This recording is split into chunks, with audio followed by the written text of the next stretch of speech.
USBC completes certified string pin setter scoring research.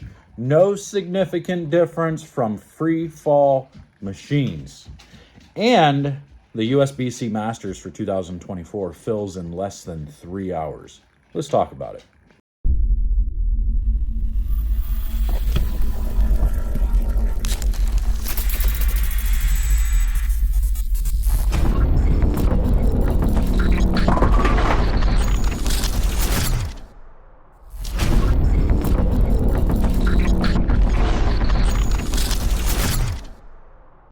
The big news coming today, I know everybody wants to talk about string pins and all that good jazz, but today I think the biggest thing is USBC Masters in Las Vegas on March 25th filled in less than 3 hours of being open for registration. Now, I say filled in less than 3 hours because there's still a half hour left. It's actually only been 2.5 hours at this point, but there's only 20 spots left out of 390. So I imagine within the next half hour, for sure, it's going to be filled. Man, there was 69 spots left, I think, when I was trying to sign up, and I was having issues getting in because apparently I didn't pay my USBC membership this year, so I had to hurry up, pay that, then I could register for the event. But it was crazy. It was kind of hectic. I was panicking for a minute, like, holy shit, this thing just opened up and there's only 60 spots left. Like, am I even going to be able to finish this in time to be able to get my registration in? But luckily, we're good. Got that in. But the tournament's going to be held at Suncoast this year in Las Vegas, and I'm kind of excited about it. And they just put in new, fresh panels, lane surface, in the center within the last month, which is pretty cool. So I got a feeling scores are going to be fairly low if they're going to use typical, 39 to 41 foot pattern like they normally do. And with Hoagland running the lanes, trying to pretty much eliminate urethane.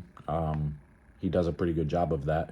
I think they're going to be really low scoring. Although, with that new blue hammer that is not urethane, I think that ball could come into play because the way they try to eliminate urethane is because the urethane balls hook so early. So they change the pattern in order to make those really early hooking bowling balls kind of take them out of play. So, I mean, I don't know what he's going to do. I don't know what they're going to do with the pattern this year, but it doesn't matter. Purple hammers are still usable at the USBC Masters because they are not the PBA.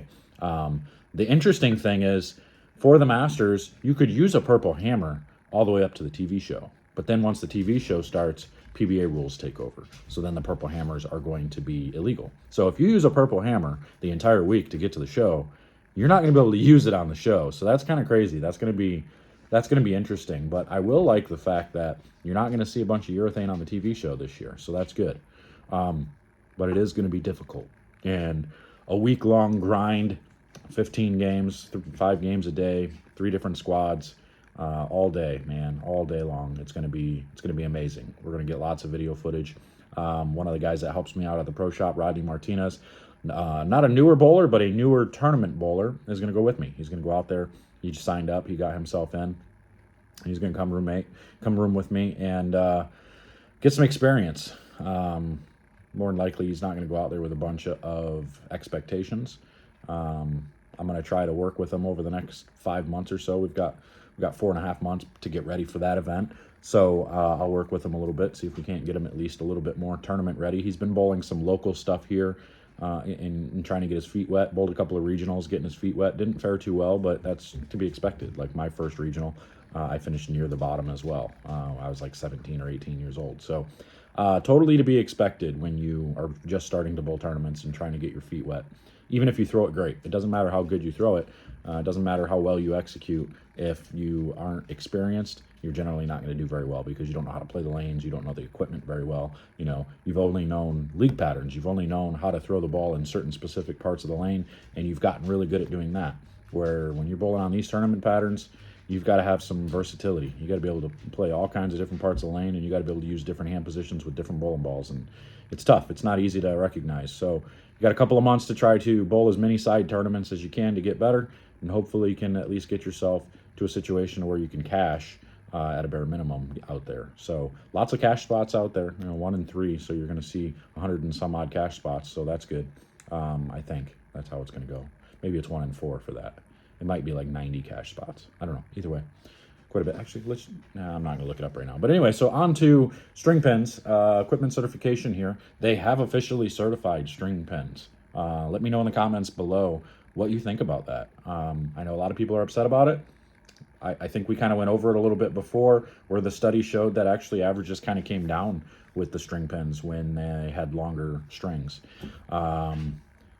A very controversial post. Sean Rash posted a video of some people bowling on the string pins and the strings catching pins and stuff like that. My question to that, I'm not really sure about it, but my question to that is, were those on certified string pin machines, or were they the old string pin machines that were out there where we did see those problems?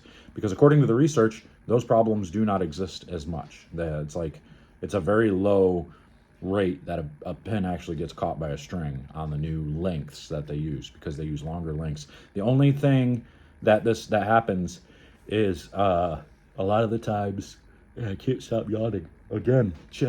Shoot. A lot of the times it's hard to throw a messenger. You don't see the messengers come across the lane because of the strings. So that actually evens out the playing field a little bit. And I don't know if that's a good thing or a bad thing. I mean, you guys can tell me in the comments whether you think that's good or bad, but I'm not really sure if messengers are a good thing or a bad thing.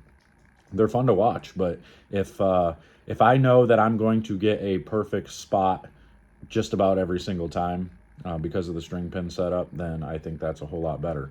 But because I know that's what I talked about before, is I always had issues with the free fall machines the way they are.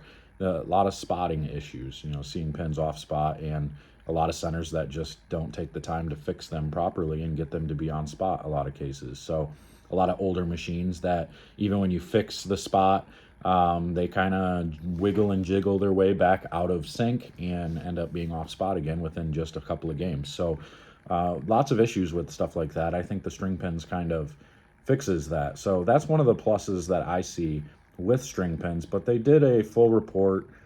You can find it over at bowl.com. I'll put a link in the description down below for you so you guys can take a look at that. But they are certifying string pins for, and it's going to be the same. They're saying they're certifying them the same as regular free fall machines. So if I'm, I mean, I think this kind of opens the door for people that like to sandbag a little bit. They can just go find a string pin house, and if it's true that your average goes down 10 pins and they're going to keep them the same as free fall, you might as well go bowl in those leagues, because after your average comes down 10 pins, I know it won't be fun at the time, but if you're a tournament bowler and you like to bowl the handicap tournaments, I think that's opening the door for people to be able to kind of shed some pins off their average to be able to get some more handicap for tournaments and stuff. So I don't know. I'm not really sure. Let me know in the comments below what you guys think of this. I don't really want to get into too much detail. I don't see it really as that big a deal. I don't see the PBA going to centers that have string pins, maybe once or twice for maybe like charity events or small events, or I can't see USBC taking the Masters to something like that. I don't know.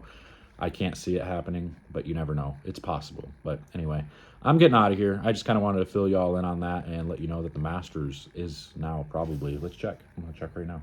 I will tell you if it is full. The Masters right now, 16 available. 16 available with, so maybe it won't fill in 3 hours. Maybe it'll be 3.5 hours. I don't know. But there is only 16 spots available now. So if you haven't signed up and you're seeing this, you better hustle. So anyway, I'm out of here. We'll see you guys later.